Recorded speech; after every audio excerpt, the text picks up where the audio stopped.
Quando nós pensamos num princípio de igualdade e pensamos numa relação com Deus e pensamos na força de uma instituição tanto religiosa como também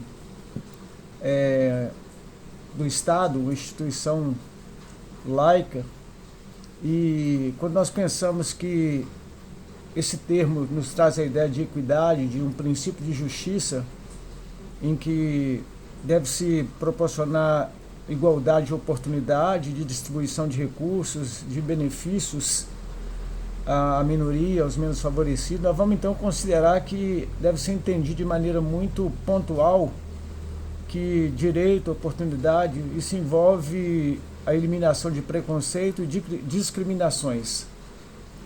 É fundamental essa compreensão, porque isso vai garantir a dignidade a todos, o respeito à dignidade. Agora, para a gente entender bem o sentido, o significado, a gente precisa compreender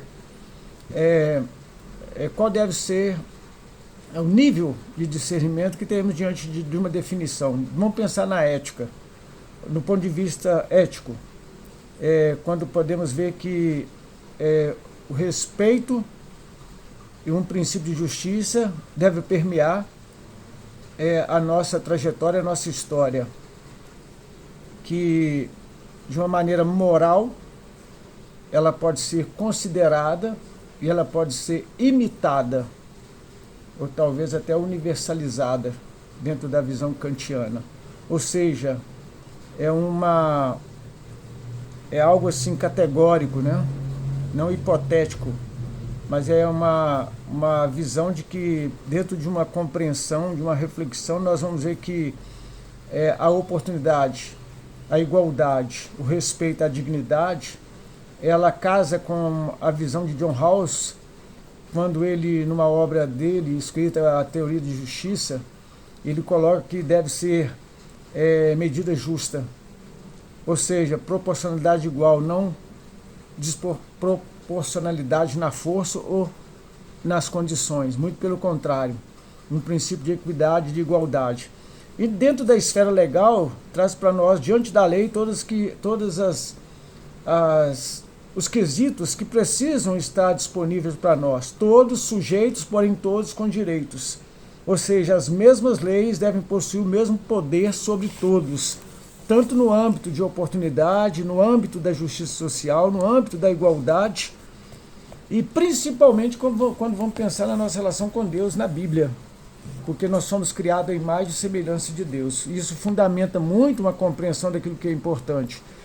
No âmbito da oportunidade, significa que as mesmas chances, a possibilidade de se chegar sem ser prejudicado, sem levar em conta etnia, sexo, origem ou deficiência, mas todos dentro de uma condição, uma mesma oportunidade disponível para todos.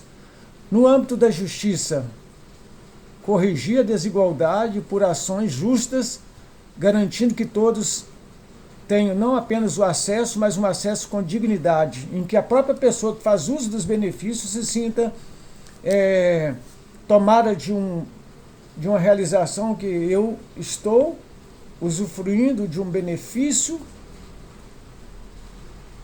ainda que aparentemente seja criticado por outros que não conseguem entender o que é fragilização histórica, social. Eu me sinto feliz porque eu estou dentro de uma linha que faço uso desse benefício para crescer e não para explorar. Essa é a clara distinção. Benefícios sociais com princípio de justiça leva essa pessoa a uma dignidade, porque ela vai crescer e não acomodar numa exploração desenfreada. No âmbito da igualdade como resultado, visa assegurar que todos, num resultado semelhantes e num bem-estar, na qualidade de vida, possa levar essa pessoa a associar de maneira muito clara um princípio de justiça na sociedade em que ela se insere.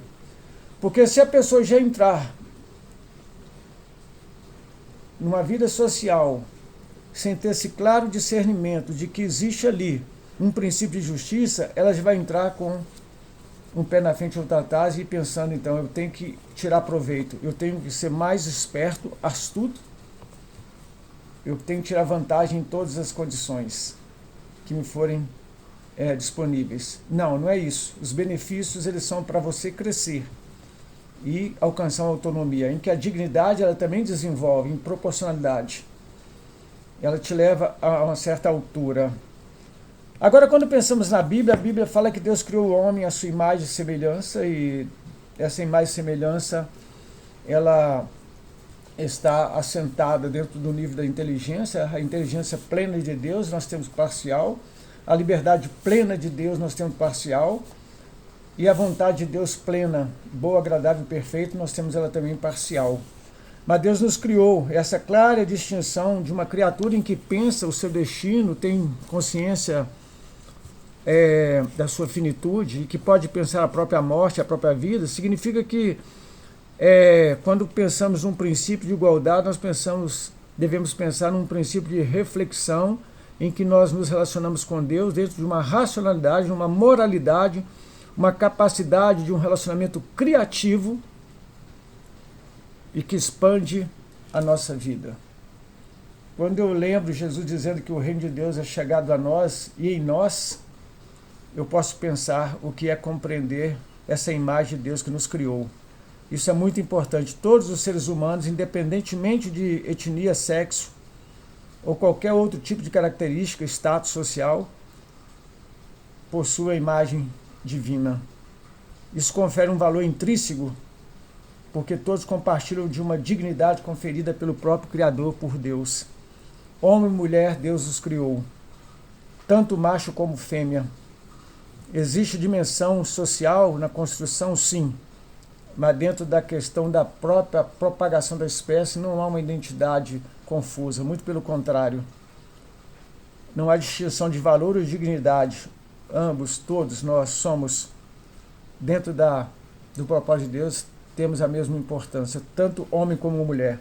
Dentro da dimensão teológica, ética, a imagem de Deus estabelece uma base de dignidade num valor em que a honra está presente, refutando então qualquer tipo de discriminação, porque diante de Deus todos nós somos iguais, porque somos a sua imagem e semelhança.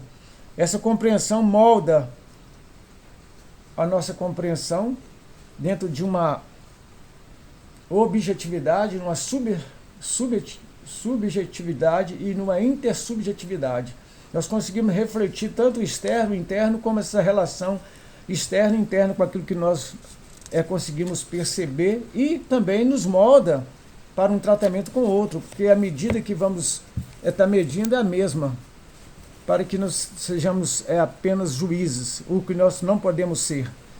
Vivemos num mundo que cada um e cada vez mais está longe de um projeto de igualdade, muito pelo contrário, quer tirar proveito. Até na igreja, pessoas que buscam a igreja por benefícios e não para alcançar a autonomia de uma própria honra e, sobretudo, para honrar o seu Criador. No Velho Testamento, nós temos algumas compreensões, que é muito importante. Sem dúvida, Deus estabelece nas leis um princípio relacional em que traz para o homem a compreensão de que aquilo que não se quer para a gente não pode desejar ao outro. Isso descreve, então, ou seja, um princípio de equidade. Deus exigindo que tudo deve ser conforme aquilo que querendo que nos chegue. Descreve Deus como justo e reto, indicando que a justiça divina é um padrão de igualdade, lá no Velho Testamento. A palavra, ela significa, nesse princípio de igualdade, retidão, e descreve um princípio que traz para o povo uma compreensão desse Deus que pratica a justiça e a retidão, produzindo a confiança neste povo. É por isso que na cultura velho-testamentária nós temos a ideia de um Deus fiel.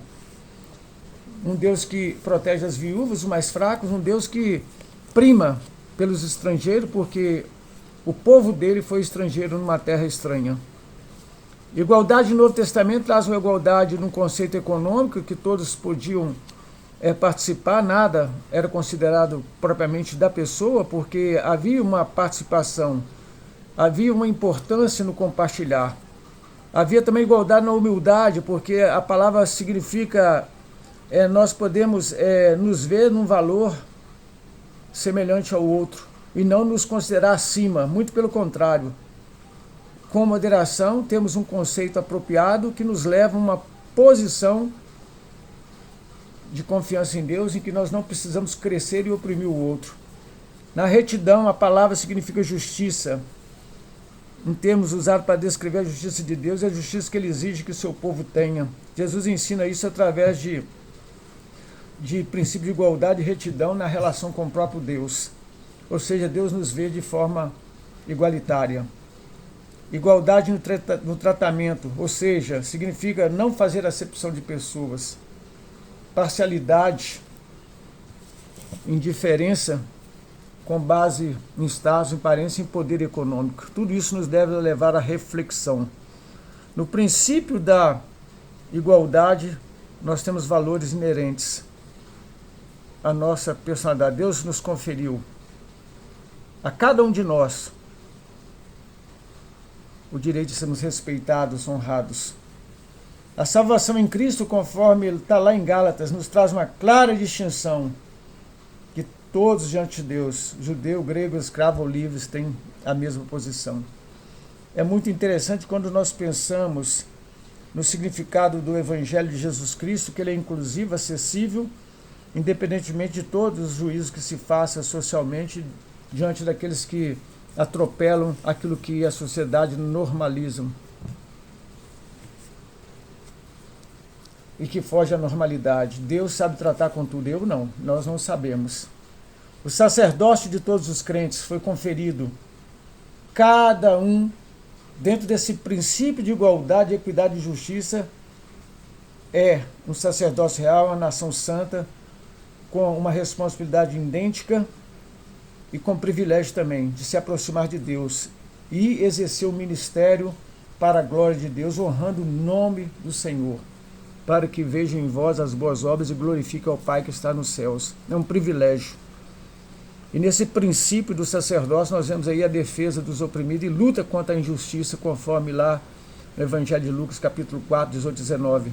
Jesus mostra que o compromisso com a justiça social deve refletir na vida e na ação da igreja, cada cristão promovendo igualdade e combatendo a opressão de todas as suas formas. Nem dentro da igreja pode ter aqueles que apenas buscam benefícios. Podem sim buscar, não apenas benefício, tem que procurar ser bênção no seio da igreja e da comunidade. Todos que exploram irão de mal a pior. Parafraseando o que Timóteo diz, todos irão de mal a pior, enganando e sendo enganados. O princípio de igualdade na relação viva numa comunidade, numa igreja, move a profundas considerações da inteligência que temos